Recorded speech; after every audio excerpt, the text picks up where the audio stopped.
Welcome to the Scared So What podcast. I'm your host, Dr. Grant Van Ulbrich. This is the show where we break through the fear of change and ask the question, scared? So what?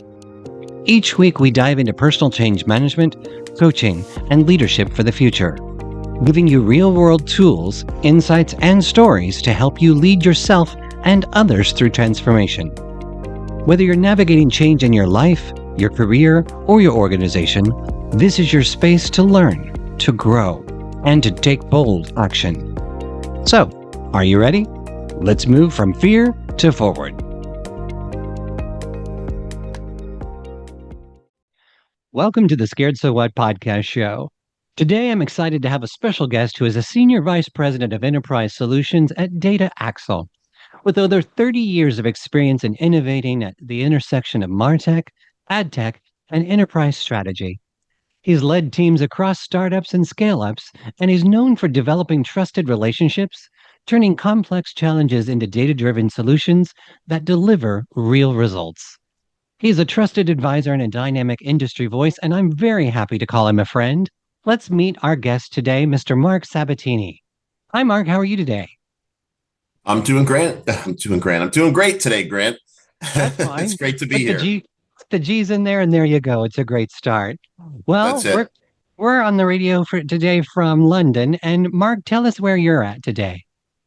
I am at home today in northern New Jersey, about 25 miles northwest of New York City.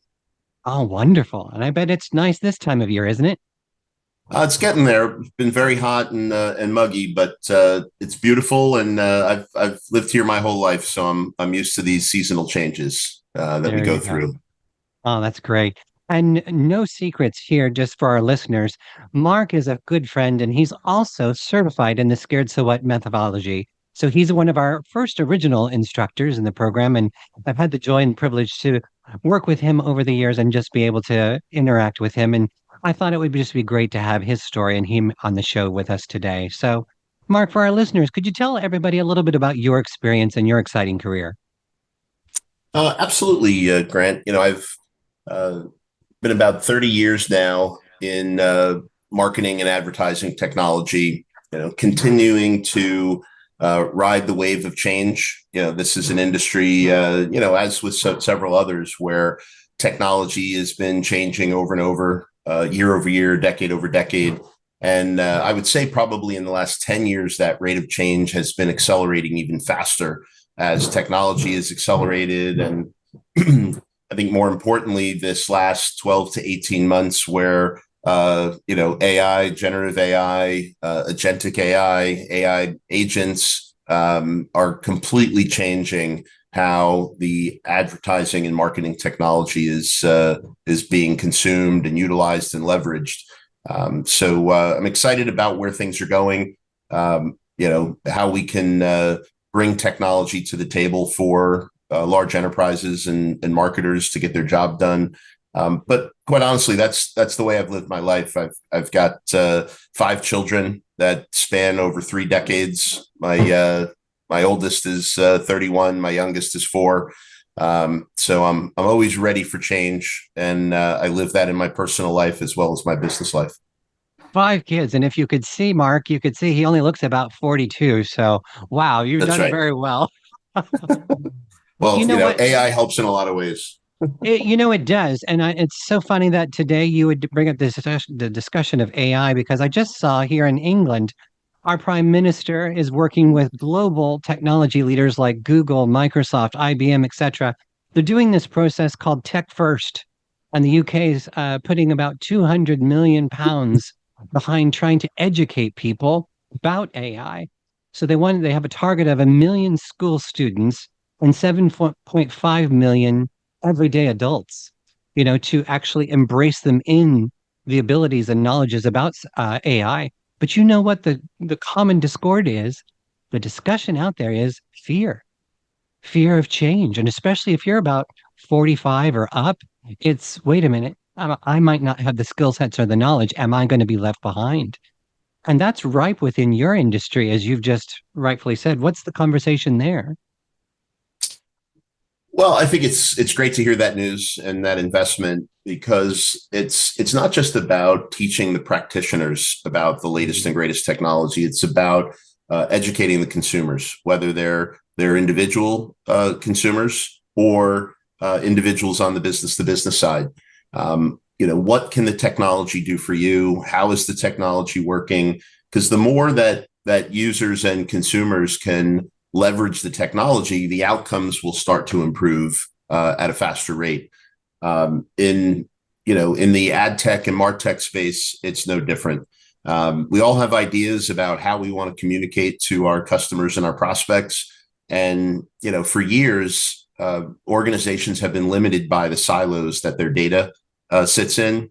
And not only today can these advanced tools start to help bring that data together easier, but it helps with the interaction. I talk a lot in my day-to-day about putting the individual at the center of the omni-channel experience. And most large organizations that we deal with, whether it's a Royal Caribbean or whether it's a Walmart or an Amazon, they're great at putting you at the center of each channel. If I show up on my mobile device, if I show up or potentially at a store, let's say it's a retailer, but rarely can a large enterprise put me at the center of all of those experiences. So when I show up at one of those channels, they'll understand what I was exposed to in two or three other channels within the last hour, let's say. Because as the individual, I know what my interaction has been with your brand. I know what brought me to this point to want to learn more about what you as an enterprise can do for me. And if you can't address me, understanding all of those channels that you pushed me through, right? That journey more often than not was led by that enterprise. It starts to feel awkward and uncomfortable. And helping enterprises to understand that even a loyal member who signs into their loyalty account to check their points or when they buy something still shows up as an anonymous user many times because they haven't logged in or they're coming from a different device. There are many ways for us in a privacy-centric world to still understand that it's that individual, so that I can carry the journey along. And AI is right at the center of that. So all the tools that these organizations are using today are building out AI agents and have workflows that are designed that way. We just need the next layer, that agentic AI layer, to bring it all together. And that's really where technology is changing at a high rate of speed right now. We just need to educate more of the practitioners about what's available, but more importantly, the consumer, the individual. And again, whether it's in a B2B or a B2C scenario, that individual should understand that because they'll recognize the companies that are doing it right and the ones that aren't. Yeah, you're so right. And I agree. I'm even learning new different types of AI tools and technologies to use and embrace for work, et cetera. But, as I was looking at the Prime Minister's plan as well, they labeled it the plan for change. And I thought this is interesting. I actually used two different AIs to actually scan through the plan for change to see, does it include anything about teaching people how to manage change? And the answer was no. And as a Scared Sweat certified agent, you might actually be on the same page with me. How do we help millions and millions of people, especially, 40s, 50s, 60s, et cetera, who are, still enjoying work, still have a lot of leadership and capability to contribute, but they're afraid of the technology. And that's where I think a ripe opportunity is. What if we could actually use technology to teach people how to manage change? Hence the Scared So What app and the Pro App systems as well too. Do you see that as an Sure. opportunity? I certainly do, and it I think starts and ends with continuous learning. Yes. We need to help people across every generation. Whether it's my parents in their 90s or my youngest, who has no problem picking up my mobile phone and working the apps at 4 years old. It's how do you learn? How do you dive in and learn? And if you can identify somebody's willingness to learn, and AI is a great way to learn, right? Yeah. So we don't have to scare people yet. We just have to get them to learn. We have to educate them that when they're hearing something important, just like what the Prime Minister was putting out there, that it's easy for them to do exactly what you did. Right? And There's you a lot of can words learn. here. There's a Yeah. lot of words here. What do those words mean? And there are tools to help you learn what those tools mean. And you can ask the AI assistant to put it to you at a level of a first grader, level of a Exactly. a PhD, a level of a, and it'll take it and it'll organize those thoughts. And look, it's our responsibility to always be learning, right? People who know me know that all day I say, look, I'm looking to learn something new every day. And if it gets to be 11:30 at night and I haven't learned anything new, I get frustrated because that's not the time of day I want to learn something new, right? So, leverage the tools that are in front of you. I've had the privilege of working with some, very smart partners, mentors, who may have a different vocabulary, may be pushing the envelope of where technology should be. And I look at others either within the organization or clients and prospects, and you can see in their eyes that they're not getting all the information that's being shared with them. And what I like to talk to people about is take notes. Like when you're hearing something, what did I hear that I don't understand? What word was used that I didn't understand? And it doesn't have to be something you're embarrassed about, right? Hey, I don't understand what that word means. I don't understand the context of what you're talking about. Take the note, write it down, and later on, go ask your AI assistant to provide information on what that means, and ask it, what does this mean in the context of what I was hearing, right? So for me, professionally, it would be, what's the context of this in an advertising or marketing technology perspective? And it'll help you. It'll help provide that answer. Now, we can't sit here and say it's whatever it tells me is the gospel. I have to say, well, is there a different perspective that I could look at it? And just keep asking the questions, right? And you'll learn just by going through that process. I love that. And that's what I'm exploring as well too, just to recognize that, as we all know, change is constant. So you can either stay silent and not learn, to your point, or you can actually evolve with it. And now, even on this call, we have AI bots that are actually able to take notes and transcribe for us. But what I really enjoyed about what you were saying was a little bit about what's important to you is about learning, continuous learning. And that leads me into your leadership style. You've led at these large organizations. And can you just kind of enlighten us and our audience? What is your leadership style? And what do you drive to be important? Well, certainly learning is at the forefront. So working with the team and coaching people to understand that we have a responsibility to educate ourselves, right? When in the professional world, a question that I think would be great to put out there on social media is, whose responsibility in a professional space is it to upscale train everybody on the team, from the CEO down to the new employee walking through the door? And certainly the organization has a responsibility to do some education, to provide an environment that fosters the continuous learning. But it really is up to us. So what I like to do is, through an encouraging way, try to remind people that there are ways to learn. There are ways to, to continue to educate ourselves, to increase our competency, right? And I think when we talk about the word competency, I think many people immediately go to a negative connotation of what that word means. But in reality, it's a level set of a bar of, where are you in your ability to get things done? And even for yourself, right? So take the negative connotation out of it, but where are you mentally and cognitively to actually achieve the things that you want to do versus just staying stagnant? Yes. So if we were to talk about bringing somebody new into the organization, one of the things I'd want to learn about this individual is, are they ready to learn? Yeah. Do they want to learn? And then when you start to measure their competency for the role that you're looking to bring them into the organization, part of your question should be, how can I help them to accelerate and to grow in the space. And will they grow in the space that we're bringing them in? So that leadership style really comes around to, we're going to give people enough space to go out and do what they do, deliver what they're being asked to deliver. But how can they learn, and how can they be a part of the organization to help everybody learn? Because it's not just my way is the only way to do it. How do you believe we should do it? We all have different thoughts and opinions and approach, and none of them are wrong. They're just different at times. Yeah. And I think what brings them together is learning together.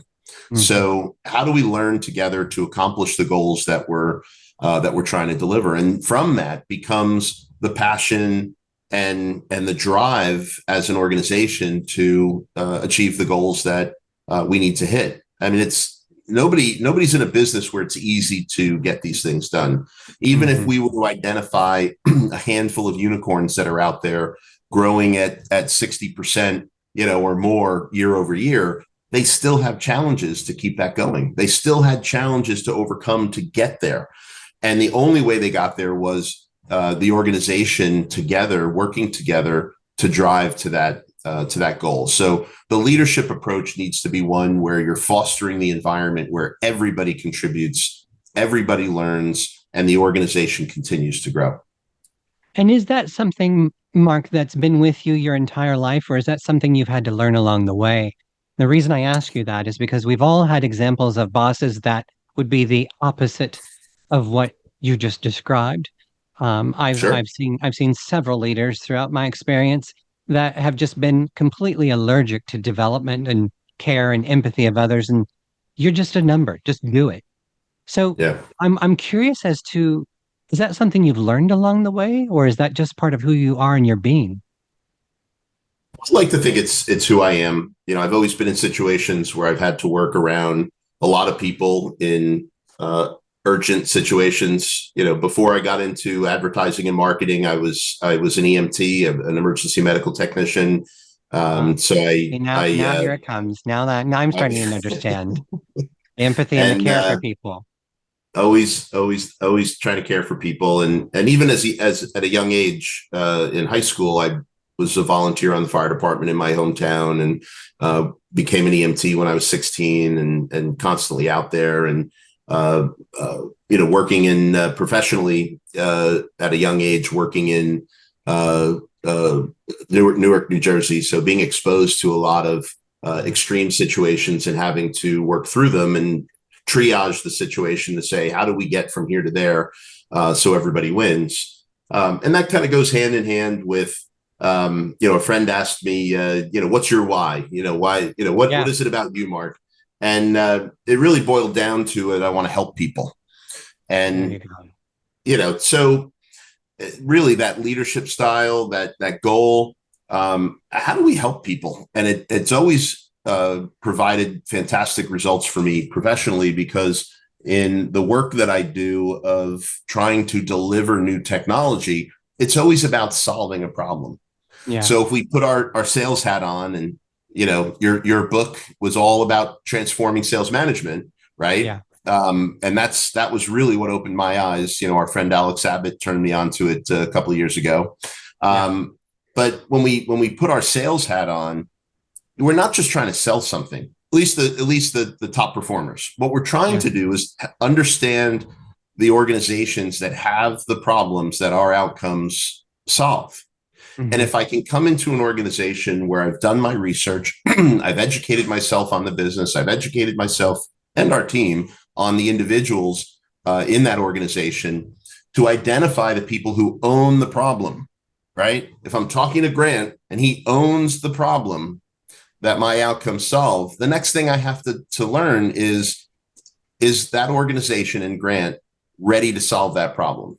Because if you're trying to solve that problem, then all of a sudden our conversation is going to be pretty easy.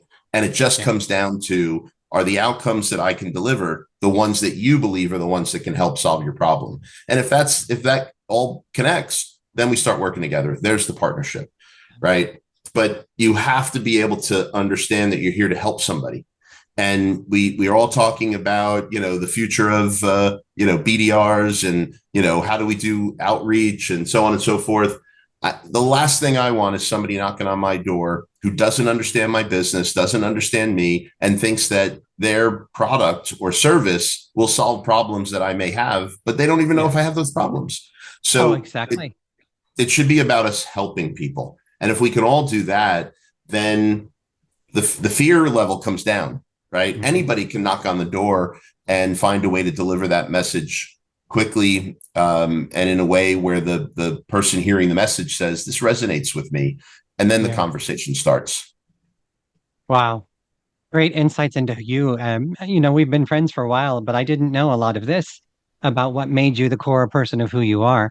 And definitely, I Mm-hmm. can hear it through your voice, and I can also see it in this call through your face that you do have the empathy and care for people, and that's obviously what's helped you to become the leader you are today. Wow. Let me ask you this: how does personal change come into play with your experiences and leading?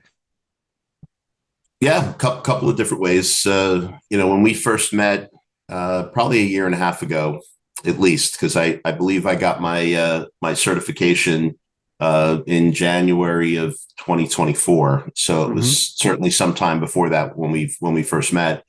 Um, Personally, it was right at a great time for me because I was going through a lot of change professionally that I needed to organize my thoughts about. There were a lot of people around me who I care about and needed to make sure that I was there to help. But at the same time, I wanted to find the right path for me to continue to grow as an individual professionally.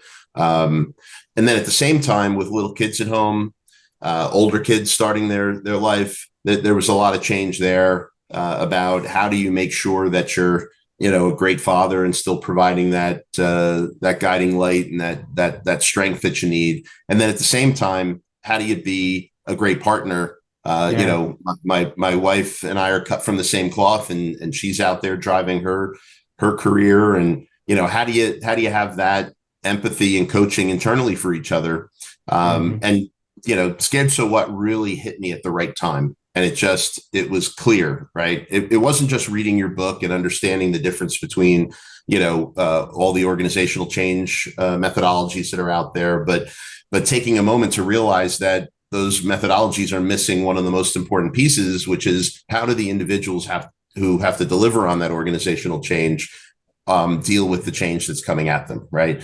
So Yeah. it just was all very clear. But the other side of this that I want to dive into so much more over the next few months and the years ahead is how does change impact what I just talked about in the last question, which is having a conversation with Grant about the challenges that Grant is having in business and how the outcomes of what I'm representing at the business that I'm with can help to solve those challenges.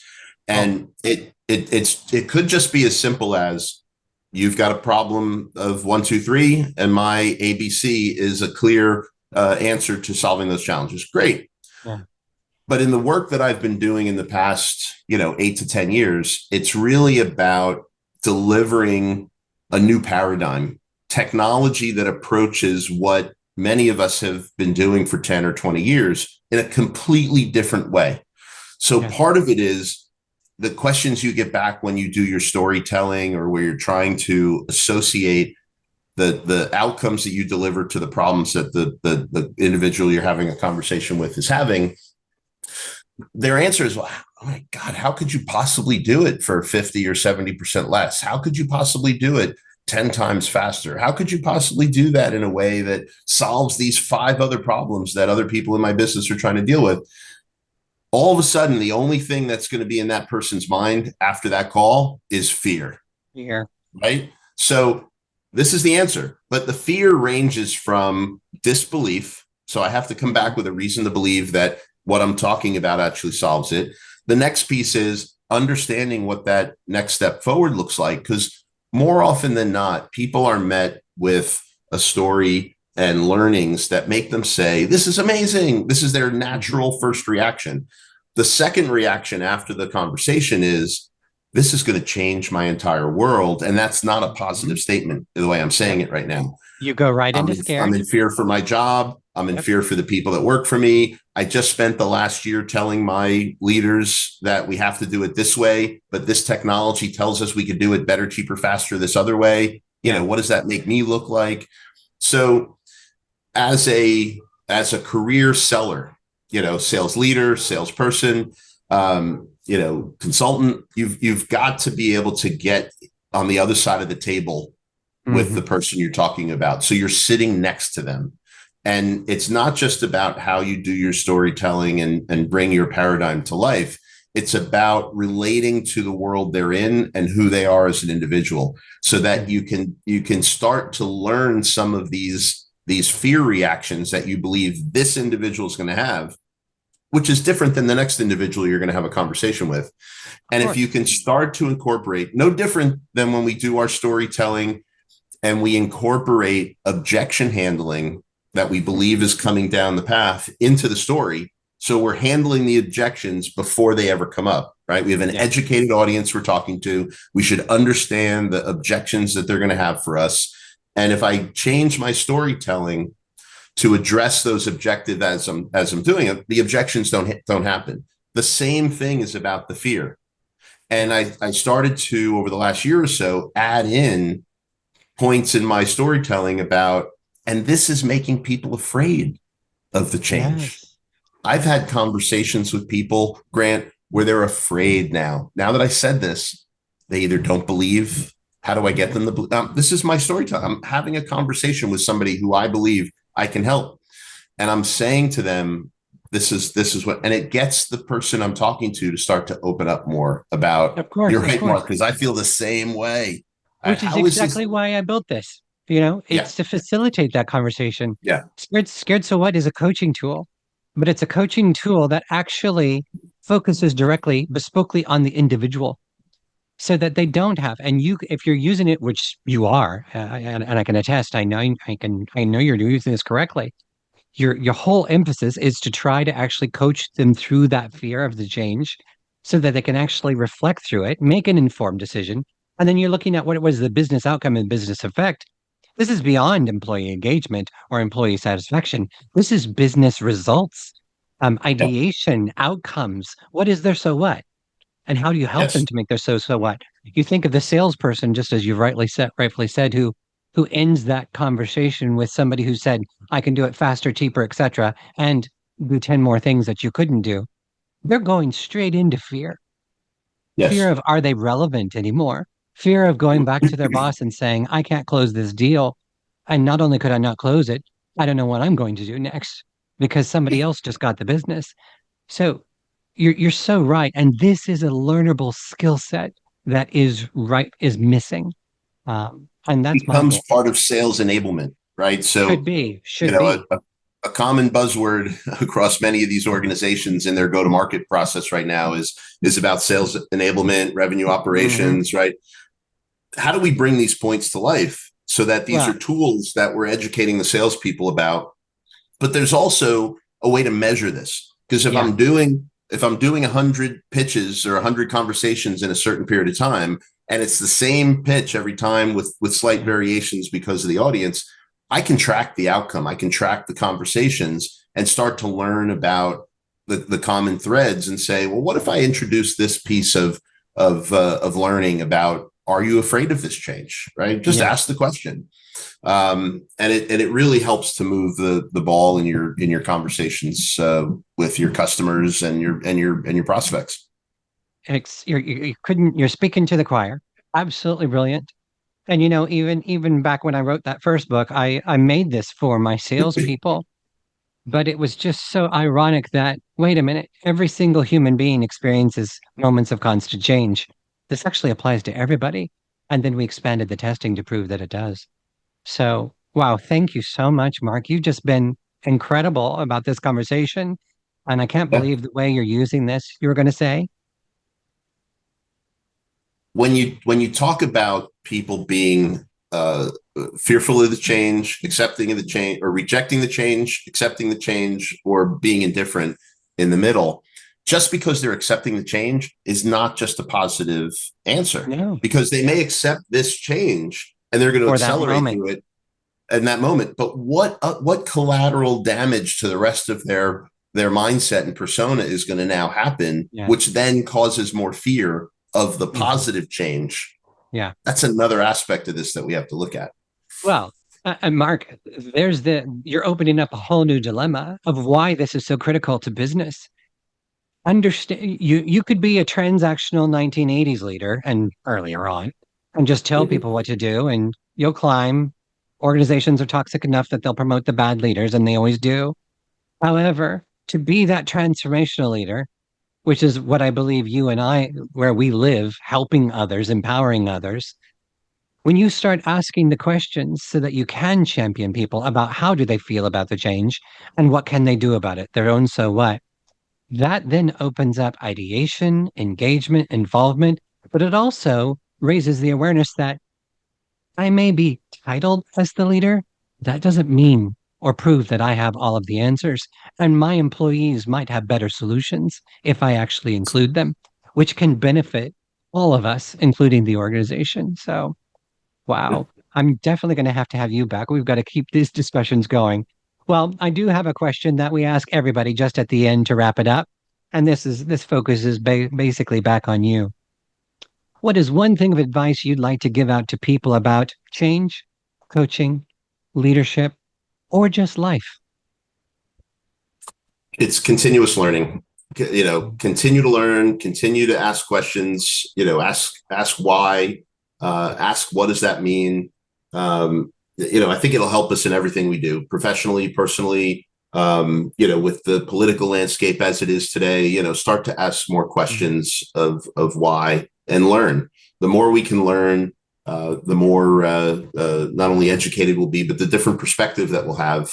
And we can cut through the noise of facts and alternative facts and opinions, and because if you hear them all, you can, as an educated individual, you can start to see between the lines and really start to understand where we're at today. So I would encourage everybody in that in that spectrum to just continue to learn and ask yourself, why am I not learning? Am I ready to just stop? Well, then if I'm going to stop doing what I'm doing today, what's the next thing I want to learn? And take a different path, head down that path to learn more and to continue to challenge yourself. It's refreshing, and it's not easy, but nothing in life is. Change is constant, and the more we learn, the better off we are. And also reach out to somebody next to you. I believe that the more we help each other, the more we help ourselves, because we'll build that network of people that are constantly looking to help each other. The best coaches in the world still have coaches. Of course. Why is that? Right. And I'm a certified coach, and I have an executive coach myself. There you go. So, we all find ourselves in a situation where we can look at somebody, listen, apply some guidance and say, why don't you try this? And that person's like, this is amazing. But then all of a sudden that you turn the phone off, or you turn the camera off, and you have these same problems, and you're like, how do I deal with them? Sometimes we can't see it for ourselves. We need to have that coach next to us, but that's all a part of learning. So continue to learn. And that's my advice for the day. And, read Grant's book, and let's talk about Scared So What, because it's helped me quite a bit over the last year and a half, and I know it'll help you. Mark, thank you so much. And I hope I'm just going to go out on a limb. Can I invite you back, and we'll explore a little bit further about how you actually use Scared So What at work? Absolutely. Looking forward to it. It'll be great to have you back on the show, and I'm sure our listeners will agree. Well, it's time to wrap up and to learn more about Mark or connect with him, because you know what? He's such a great connector. I know that he would love to engage with you, and he's always willing to help. Why don't you follow along on LinkedIn? I'll put his link in the bottom of this profile. But for now, Mark, thanks so much. Great to be with you and have you on the show. Final words. Thank you, Grant. I'm looking forward to the next conversation. There's a lot for all of us to learn coming out of this. There you go. All right, to our listeners, have a great day, and thanks for being on the show. Thanks for joining us here on the Scared So What podcast. I'm your host, Dr. Grant Van Ulbrich. If you found any of this information insightful, well, give us a like and follow along. Make sure that you tune in each week for more episodes as we talk further about what is personal change, how do you manage it with Scared So What, What about coaching and also leadership, and how all three of these tie together? If you'd like to learn more, then go to our website at www.scaredsowhat.com. Thanks so much for listening, and I hope that you come back soon.